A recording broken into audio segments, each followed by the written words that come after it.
नमस्कार। एशिया में एक और कंट्री कंगाली की कगार पे पहुंचा, थैंक्स टू चाइना। चाइना की मेहरबानी से। वो चाइना का सबसे अच्छा दोस्त भी है, जिस कंट्री का नाम है लाओस। 10 बिलियन डॉलर्स का उसके ऊपर लोन है। वो 10 बिलियन डॉलर्स का जो लोन है, उसमें से ज्यादातर 10 बिलियन डॉलर्स का एक्सटर्नल कर्जा है, इंटरनल अलग है। लेकिन छोटा सा कंट्री है, 10 बिलियन बड़ी चीज है उसके लिए। लेकिन इसमें से ज्यादातर कर्जा चाइना ने दिया है। एक और श्रीलंका, पाकिस्तान, कितने कंट्रीज थे, एक और कंट्री डूबा। ये क्या, इसका डेट ट्रैप बढ़ता जा रहा है। और बोला यह जा रहा है कि जो ये कंट्री है लाओस, वो लगभग लगभग अब चाइना के कब्जे में है। इसी बात करने के लिए हमारे साथ लेविना जी बहुत बहुत स्वागत आपका हमारे शो में। लेविना जी इंटरनेशनल एक्सपर्ट है, डिफेंस एक्सपर्ट है, और एक लंबे अरसे से एनालिसिस करती रही है। मैम बहुत बहुत स्वागत है आपका हमारे शो में। ये लाओस जो डूबा, छोटा सा कंट्री लाओस, ये क्या पोजीशन है? ये वही श्रीलंका के राह चला गया क्या? Laos it was a red flag since the very beginning, क्योंकि लाओस का आप देखोगे ना, पिछले साल भी इसके बारे में, इसके डेट ट्रैप के बारे में भी आर्टिकल्स आ रहे थे कि इसकी ना इनको ये लोग डेट में डूबे जा रहे हैं, चाइना की डेट में। और लाओस ऐसा एक country, it's a landlocked country, कोई भी ज्यादा इसके बारे में डिस्कस नहीं करता है। थाईलैंड के बारे में डिस्कस करेंगे, म्यांमार के बारे में डिस्कस करेंगे, ऊपर चाइना के ऊपर। Laos is not mentioned till someone mentions the golden triangle, drugs and all that, तब लाओस की बात आती है। लेकिन जब लाओस की इकोनॉमी की बात आती है, बहुत कम लोग बात करते हैं। It was almost always a red flag. China ने इतनी एम्बिगुअस कॉन्ट्रैक्ट्स किए हैं इनके साथ कि अगर लाओस डिफॉल्ट करता है, to this day nobody knows कि पे कैसे करेंगे। तो मतलब चाइना हड़पने लगेगा इनका।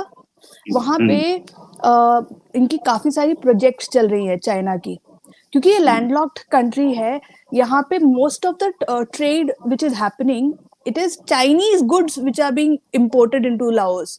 यहाँ से वहां कुछ नहीं जा रहा, मतलब इनका कुछ, इनको उस जो ट्रेड या कॉरिडोर की वजह से उनको कुछ नहीं मिल रहा है। तो they are just going deeper and deeper into the debt trap. और ये इसका क्या होगा किसी को नहीं पता, क्योंकि we do not know the contracts China ने किस तरीके से। इनफैक्ट श्रीलंका का इसलिए पता था क्योंकि महेंद्र राजपक्षे, और वहां पे थोड़ी और डेमोक्रेसी के बारे में फिर भी मेरे को लगता है हमको न्यूज बाहर मिलती है। लाओस का हम क्या पढ़ते हैं, कुछ नहीं। अभी कल या परसों 262 Chinese were arrested from Laos. Laos is full of Chinese gangsters who run drug trade.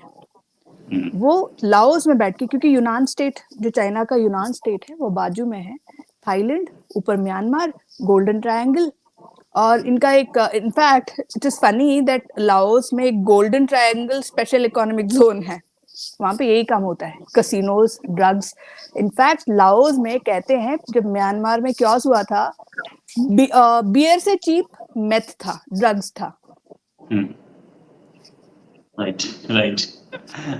अच्छा, ये जो एक एक करके एशियन कंट्रीज डूबते जा रहे हैं चाइना के कर्जे में, कितने ऐसे कंट्रीज हैं जो वल्नरेबल हैं? और मतलब आपके हिसाब से कितने ऐसे कंट्रीज हैं जो कि चाइना बिल्कुल कब्जे में ले सकता है, या जिन पे पैनी नजर है चाइना की, छोटे छोटे? Immediate, you know, you are right कि हम लोग इंडियन सब कॉन्टिनेंट देखें तो फ्रॉम नेपाल, अभी देखो बांग्लादेश की पीएम जा रही है जुलाई 8 को चाइना में। किस लिए जा रही हैं वो जा रही हैं 15 बिलियन का लोन लेने। 15 बिलियन का लोन तो लाओस का लोन से भी ज्यादा हुआ ना। और वो लोग राइट। क्या, एक उनका सीडी करके एक साधन इंटीग्रेटेड डेवलपमेंट प्रोजेक्ट आ रहा है, उसके लिए पैसे लेने जा रही हैं, और वो है पायरा पोर्ट पे बेस्ड। हाँ, उसके अलावा तो obviously they like they literally falling into the BRI trap, belt and road initiative के। इसमें वो लोग क्या कहते हैं, कीचड़ की तरह, कीचड़ नहीं, उसे क्या कहते हैं, दलदल, उस दलदल में वो फंसते जा रहे हैं। और पता है वो आएंगी, इन्होंने इससे पहले आके इंडिया में भी उन्होंने मांगा है हेल्प। अब हम भी हेल्प कर रहे हैं, जो तीस्ता रिवर की जो प्रोजेक्ट थी, हम भी हेल्प कर रहे हैं। लेकिन इनका ये है कि नहीं, हम लोग इसको और डेवलप करेंगे, हमको और लोन चाहिए। तो इंडिया कितना मीट करेगी, you know, return on investment नहीं मिलेगा तो इंडिया नहीं करेगी, लेकिन China will do that. China will take that risk, क्योंकि उनको पता है ऐसे नहीं तो तैसे ये लोग कुछ ना कुछ वहां पे हड़पने लगेंगे।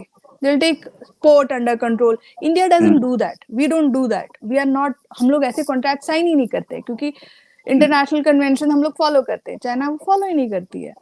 तो Nepal, Bangladesh, Bhutan, I hope it is not following, क्योंकि भूटान की जो न्यूज है आधी बाहर नहीं आती है, लेकिन भूटान का जो अभी का एडमिनिस्ट्रेशन है, they are pro China, is no doubt. Like सबको पता है उनके जो वहाँ पे होम मिनिस्टर हैं, उनके अच्छे रिलेशन हैं चाइना से। ऐसे ही अभी बांग्लादेश का हुआ, श्रीलंका हुआ, आगे जाओ आप आइलैंड कंट्रीज में, अफ्रीका की ओर, फिर तो लोग कंट्रीज की लाइन लगी हुई है ना। Right right. इवन इन अच्छा मिडल एक चीज, ईस्ट, सॉरी या प्लीज जस्ट, प्लीज कंटिन्यू। अगर आप मिडल ईस्ट में आओ, मिडल ईस्ट में सारी जीसीसी कंट्रीज रिच हैं, ठीक है, लेकिन आप मिडल ईस्ट में जाओ, वहां पे आजकल आपको साइन जो है इंग्लिश में, अरबिक में, फिर चाइना में, चाइनीज में मिलेगा। What does that show? Right. इनका इन्फ्लुएंस बढ़ रहा है, पैसे इन्फ्लुएंस, इन्वेस्टमेंट भी आ रहा है, इन्फ्लुएंस, यस। या चाइना एंट्री तो मार ही रहा है सऊदी अरेबिया में भी, नो डाउट अबाउट इट, और हम देख रहे हैं, इंडिया हैज सीन इट। अभी दोहा में बातचीत हुई, दोहा में इंडिया ने तालिबान से अच्छी बना ली, नो डाउट अबाउट इट, और पाकिस्तान और चाइना देखते रह गए। पाकिस्तान चाइना को पसंद तो नहीं आया होगा, लेकिन फिर भी अच्छी तो बना ली। मैं एक बोल रहा था कि पहले पाकिस्तान डूबा, फिर उसके बाद श्रीलंका डूबा, फिर मालदीव डूबा, इंडिया का इमीडिएट नेबरहुड डूब रहा है चाइना के कर्जों में। इससे कितना बड़ा खतरा है ये इंडिया के लिए? You know, when we say these countries are falling into debt trap, it also means कि चाइना को लॉस हो रहा है, right right. which also means कि China is also falling into some sort of trap। एक जो bubble बना हुआ है, कहीं पे तो वो फूटेगा, you know। So no, because it is China, किसी को एग्जैक्ट फिगर्स नहीं पता है कि कितने इनकी लॉस हुई, और चाइना कभी बताएगा नहीं कि इनका कितना लॉस हो रहा है। Even if they take up the port, supposing, I am sorry, आपका एग्जैक्ट क्वेश्चन से मैं थोड़ा डिविएट कर रही हूँ, आई एम जस्ट एक्सप्लेनिंग कि जैसे बांग्लादेश में उन्होंने एक पोर्ट बनाया, लाओस का एग्जाम्पल जो हम लोग ने लिया है, कि उन्होंने एक प्रोजेक्ट बनाया रेल रोड का, और वो प्रोजेक्ट यू नो वहां से ट्रेड कुछ ट्रेड नहीं हो रहा है, ठीक है, सिर्फ चाइनीज चीजें इंपोर्ट हो रही हैं। तो लॉस सिर्फ लाओस का नहीं हो रहा है, चाइना का भी हो रहा है। ऐसे ही बांग्लादेश में, अगर जैसे मालदीव में उन्होंने सॉरी श्रीलंका में उन्होंने एक पोर्ट में इन्वेस्ट किया, वहां पे अगर शिप्स नहीं आ रही हैं, even if China takes it up, उसका कंट्रोल ले लेती है, फिर भी उनको लॉस तो फेस करना पड़ेगा। Right right. तो अगर वो टाइटैनिक की तरह डूबती हुई एंटिटीज को हर जगह इन्वेस्ट करने लगेंगे, it means China is spreading its own resources thin, and someday that bubble will burst. I hope it happens fast. Yes, हम लोगों ने ये भी देखा कि चाइना का जो प्रॉपर्टी मार्केट था वो डूबा, तो चाइनीज इकोनॉमी कैसे इम्पैक्ट में। एक ट्रेड वॉर भी हम देख रहे हैं, इंडिया की चाइना की, और अमेरिका चाइना, इधर इंडिया और अमेरिका दोनों हाथ में लाके घूम रहे हैं। ये जो आपको लाओस, श्रीलंका और छोटे छोटे जो कंट्रीज हैं, इन सब की जो बैंक्रप्सी है, और ये जो ट्रेड वॉर है, India plus America versus China, कहीं कुछ आपको कोरिलेशन दिखता है इसमें? आज सुबह का ही एक न्यूज है कि चाइना ने टेस्ला की कार्स को, एक वन ऑफ द स्टेट्स, उन्होंने टेस्ला को खरीदने का प्लान किया है, मतलब टेस्ला की कार्स को। ये लोग खरीदते नहीं है, यूजुअली अमेरिकन एंटिटीज को खरीदते नहीं है। यानी क्या हुआ कि इनकी ईवी व्हीकल्स चल नहीं रही हैं, ये अब टेस्ला की ही कार ये लोग खरीदेंगे, राइट? क्या हो रहा है? It is showing, it is giving hints कि जो चाइना जो बाहर नैरेटिव प्रोपोगेट कर रहा है, वैसा नहीं है अंदर। अभी ये जो सीजन है ना, ये फ्लडिंग का सीजन है टिल अक्टूबर। ऐसी गंदी गंदी पिक्चर्स आएंगी, sorry I don't mean to disrespect loss of life during flooding, any place of earth, you know, even be it China, वहां पे रिवर फ्लडिंग की वजह से जो लॉस होता है ना चाइना का every year, you have to see it, इतना डिस्ट्रक्शन, वो लोग बाहर भी नहीं आता कि कितना लॉस हो रहा है उसका। आप पिछले साल देख लो, कोविड के टाइम पे देख लो, उससे पहले का देख लो, every year between August and October उनका फ्लडिंग की वजह से बहुत लॉस होता है, और वो लोग क्या करते हैं, बीजिंग को सेव करते हैं। बीजिंग इज द कैपिटल, तो बीजिंग में फ्लडिंग नहीं होनी चाहिए, बाकी हर जगह हो सकती है। तो हर चीज को, वहां के कैनाल्स को, डैम को, सब जगह बाहर की ओर, नीचे की ओर। इसीलिए हमारा भी जब हमारी फ्लडिंग होने लगती है इस सीजन में, we blame it on China, right? Right, not just ये us, Thailand, all of them are doing it. Right. अच्छा, इतने सब के बाद भी चाइना इतने महंगे प्रोजेक्ट्स में हाथ कैसे डाल पा रहा है? उसका वो एक साउथ चाइना सी में एक आर्टिफिशियल आइलैंड बना करके, कहीं ये भी खुद भी तो कोई डेट ट्रैप में तो नहीं लग रहा आपको?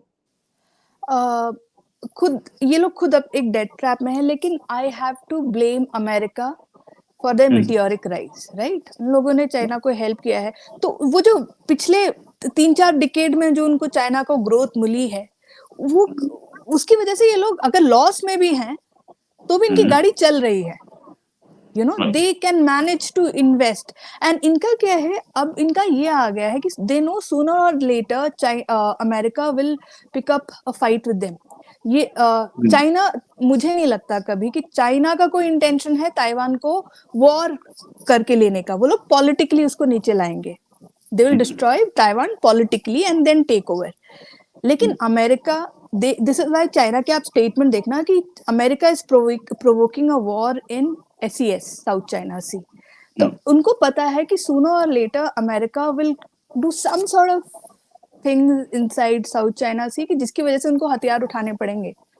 तो ये लोग एक एक करके अपना वो क्या कहते हैं, they are shoring their foundation, अपने आप को बचाने की कोशिश कर रहे हैं अभी भी। लेकिन कई चीजें हैं जो चाइना की बहुत चल रही हैं, इनके ड्रोन्स। मैं देख रही हूँ यूक्रेन में एक ब्लैक मार्केट है, रेडियो मार्केट कहते हैं उसको। वहां पे जो बिकता है drones, they are mostly Chinese drones, and they have all sorts of spying equipments also, which is all coming from China. And ये वेस्टर्नर्स भी, इनके जो मर्सनरीज होते हैं, अब सपोजिंग ये लोग अपनी कंट्री से कुछ इक्विपमेंट्स लेके आए हैं, छोटे छोटे spying related and all that, अपने पर्सनल यूज के रिलेटेड या छोटा मोटा drones, and they get destroyed and they want क्या कहते हैं, एक दूसरा रिप्लेसमेंट चाहिए, तो वो ऐसी चीनी इक्विपमेंट जाके खरीद लेते हैं। ये रेडियो मार्केट जो है यूक्रेन का, अगर आप गूगल करेंगे इसके बारे में, it's pretty famous in Ukraine. अच्छा, एक मतलब मैंने आपको पहले बताया नहीं था कि मैं एक दिमाग में सडनली एक टॉपिक और आया। एक एक शिप था जो चाइना से चला था और वो जा रहा था बेंगाजी, उसको इंटरसेप्ट किया इटली ने, और उसमें से ड्रोन्स निकले। एक्चुअली वो लिबियन रेबल्स के लिए जा रहा था, लेकिन उसके ऊपर मार्क किया गया था कि ये विंड पावर के लिए जो है वो है, विंड पावर बनाने के लिए विंड टर्बाइन्स हैं। विंड टर्बाइन है। तो क्या चाइना ये काम, हमने हमने पहले ही पकड़े हैं उसके, हमने भी मिसाइल्स पकड़े थे जो कि चाइना से जा रहे थे, जिसमें हमने सिंगापुर से चीनी डलवाई थी शिप में, वो भी हमने देखा है। क्या चाइना इजिप्ट में रेबल्स को ये सब फंड करके, what does China want? Libya का it gets even more confusing when I mention कि लिबिया का जो southern region, south western region, जो इंसान ये कर रहा है, कंट्रोल कर रहा है, he is pro Russia. So basically China Russia के लिए ये जो अनमैन्ड एयरक्राफ्ट थे, लिबिया को सप्लाई कर रहा था, और ये इटली ने पकड़ा किसके टिप ऑफ पे? अमेरिका। तो basically it is America versus Russia. America figured out कि ये जा रहा है चाइनीज अनमैन्ड एयरक्राफ्ट, जिसका मेन कस्टमर है रशिया, लेकिन उसको सप्लाई कर रहे हैं लिबिया को। और तो न्यूज में इटली और चाइना का नाम आया, इसके पीछे का गेम है Russia and America. It gets even more interesting, ऐसे हर जगह ऐसे बहुत सारे मिस्टीरियस चीजें होती हैं। जैसे Myanmar, it was trying to sell uranium to Iran through Japanese gangs called Yakuza. सुना होगा आपने याकुजा का नाम। वो लोग ब्लैक टी शर्ट्स और वो पहन के बहुत सारे टैटू लगाते हैं। जापानीज सोसाइटी में अगर कोई वायलेंट है तो वो याकुजा गैंग्स हैं। तो जापानीज गैंग को म्यांमार यूरेनियम बेचता है, और वो जापानीज गैंग ईरान को बेचेगा। Can you imagine? बिल्कुल चाइना और वो रशिया से अलग है, but these are the kind of stuff that's happening around. Russia of course ये जो रेबेल का चीफ है इसको 2023 में क्रेमलिन भी बुलाया था पुतिन ने। तो वो वो ये रशिया है, वो चाइना है, म्यांमार है, जापान है।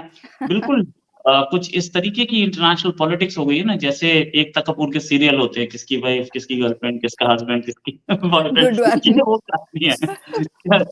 Thanks a lot Levina ma'am for joining, बहुत अच्छा डिस्कशन रहा। जल्दी एक डिस्कशन में और करेंगे, अभी के लिए नमस्कार, धन्यवाद, थैंक जय यू। हिंद। जय हिंद।